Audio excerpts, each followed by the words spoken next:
Right. But the Constitution has been derailed. And Lincoln did this over and over and over again.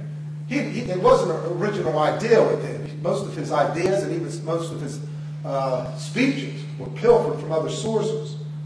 But consider the fall of syllogism. This is the Lincoln way of looking at the U.S. Constitution.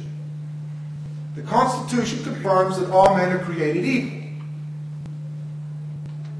Not the way Jefferson meant it, equality before the law.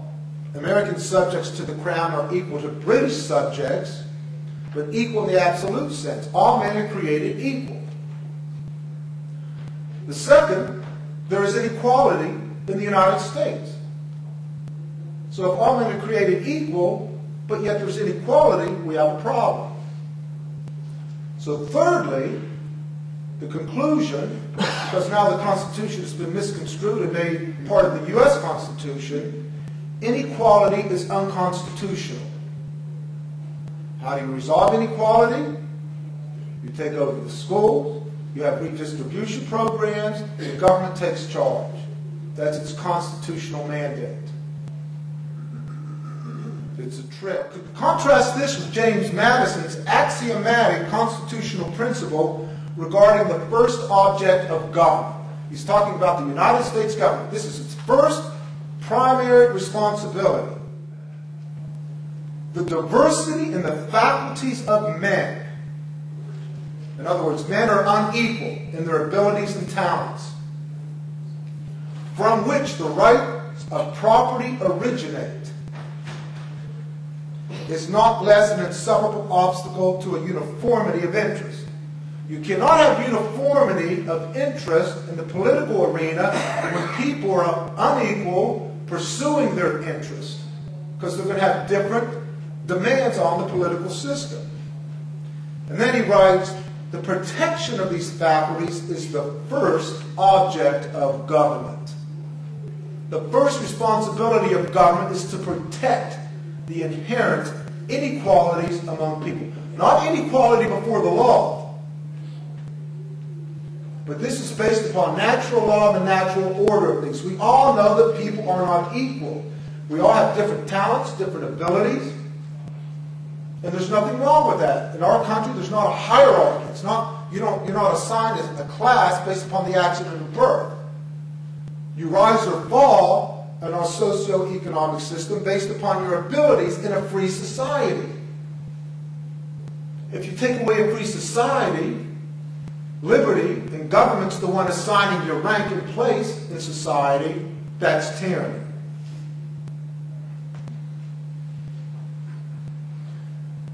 So, how do we members of the Constitution Party break this egalitarian spell, which manifests itself in burdensome tax rates, the welfare society, and a coercively imposed national, if not global, centralized authority?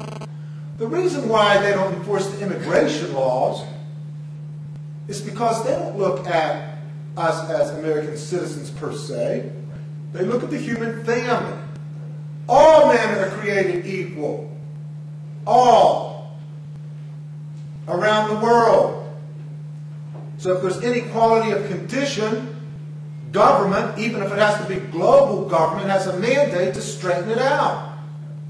We're on the path at an accelerated rate of global redistribution. There is absolutely no question about this.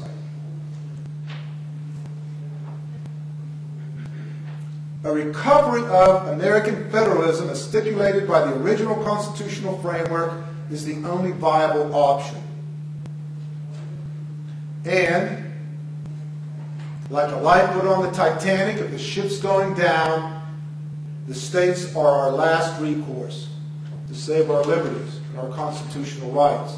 And that's why secession, that's why the framers, secession was taught at West Point in their constitutional law book. Everybody knew it was constitutional. Everybody. Most of the secession movements in this country were in the Northeast. And then in the Midwest, over the fugitive slave law. It's nothing new. But now we live in this make-believe, opinionated world that the South was wrong the nation is indivisible, and that the government, they are our masters. It's a sad state of affairs. That's why I keep telling Dan, man, I don't know if I'm up to this. I'm doing this out of a sense of duty. I don't want to be here running for the United States Senate. I don't, to be quite frank with you. It's out of duty. I have better things to do. But there's such... I look at my kids. I look at my father, who was a veteran, fought in the European theater, and it's out of a sense of duty. That's why I don't monkey around. I'm not going to dance around the issues. The United States government, the regime, is our enemy. And that's why this is gut check time. The Constitution Party has to stand up and say, we realize, if you want people to follow you, take a position that resonates with them. Forget all that stuff in the plank and the platform. And say to the people out there in America, the United States government is out of control. We need to return power to the people in their states and localities. And let them decide what the planks of their lives will be. Let them decide on these key issues. We're just as bad as the plutocrats running Washington now if we're trying to shove down the throats of Americans our values. That's their responsibility. We could try to say this is the way it should be. We need to get defang the national government so these non-governmental social institutions can function. But much of what I see in the platform is not the responsibility of government, it's the responsibility of churches, temples. Amen.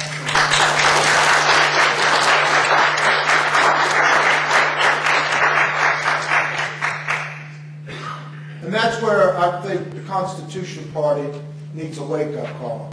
We are at war. Yes, we are. There's no question about that. And we need recruits.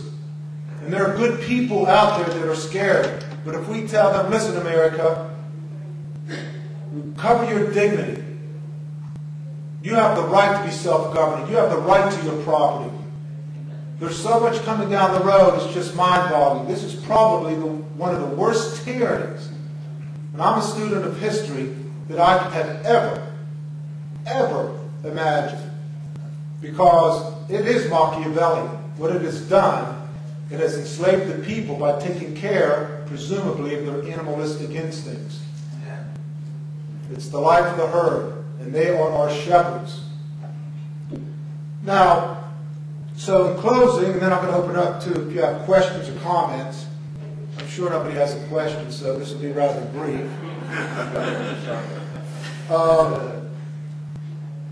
The power of the United States government must be constrained within its confines, within the confines of its original constitutional limits, so that non-governmental institutions, non-governmental voluntary institutions, I choose which church I belong to. I don't want to belong to the church of the United States government, which is pagan, by the way, and very anti-Christian.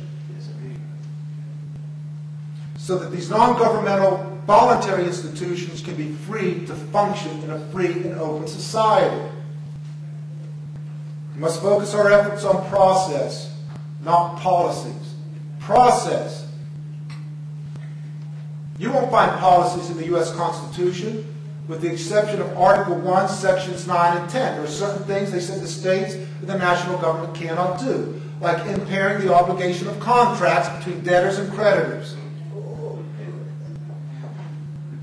But we focus on process, not policies. We must avoid falling into the trap of imposing our policies via the coercive arm of the national government, but defer to the states their genuine police power prerogatives of the health, safety, and morals of their own people, whether we personally agree with their policies or not. We must live up to our name, the Constitution Party, the party of life, including the life of the unborn and the elderly. That's in the Constitution. That's one issue. That's one policy I am, probably very hardcore on. I don't see any way out of that.